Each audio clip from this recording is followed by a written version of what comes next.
Hi, friends. Thank you for joining us for our weekly pastor's update.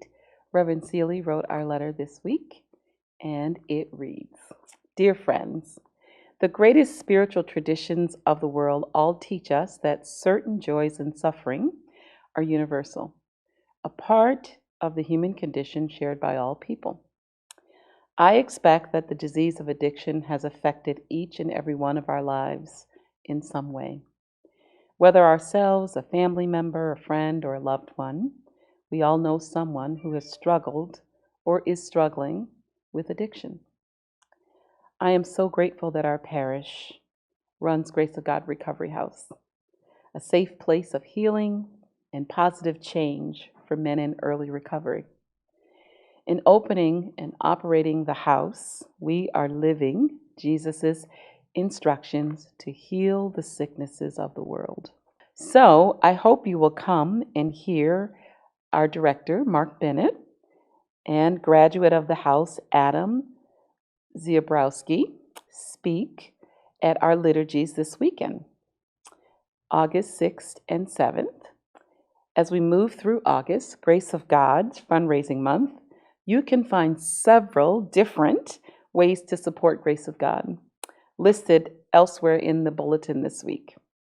They include hosting a home dinner, sponsoring a step at the house. I especially hope everybody will come to the first ever Bowlapalooza fundraiser on Friday, August 26th. Mark Bennett and board chairperson Ruth Cowing and the Grace of God staff and residents and board have poured their hearts, creativity, and inspiration into planning a truly fun event. It's a great chance to come with your family, a group of friends, neighbors. You can invite folks from beyond the church too, or you can come by yourself to express your love and support for our residents and have some fun bowling for a good cause.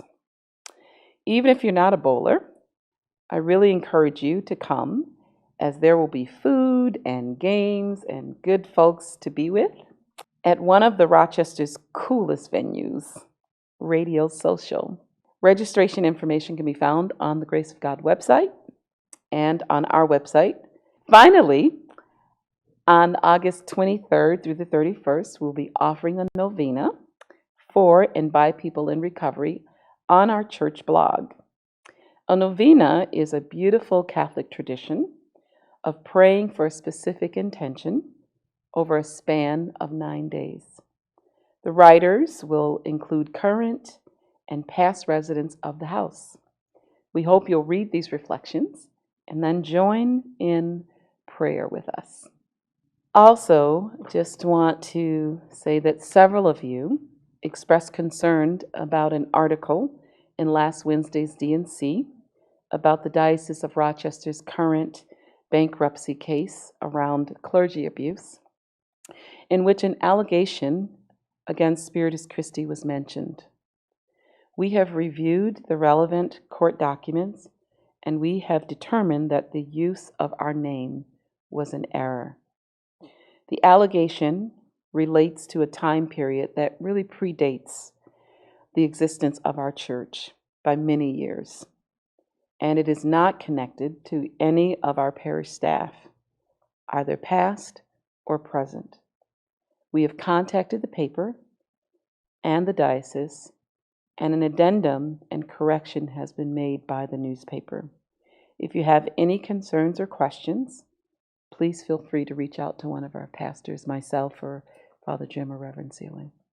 We send our deepest condolences to Judy and Terry Semser on the loss of their grandson, Jacob, suddenly this week. Our hearts are also with Fred Heyer, whose mother died recently, to Jim Smith on the death of his uncle Vincent, and to Deb Moffett on the death of her father Jim. We want you to know that our hearts are with you. We are sending you our love, our prayers. We're holding you. Can't imagine how difficult this time is to lose somebody that you love. So just know that we're with you. Well, I am getting prepared to celebrate another birthday. So when I see you this weekend at the Masses, I will be 1 year older. So happy birthday to me. God bless you, friends, and may God's peace be in your heart this week. And I look forward to seeing you, or one of the pastors will see you next week as for our weekly pastors update. Take care.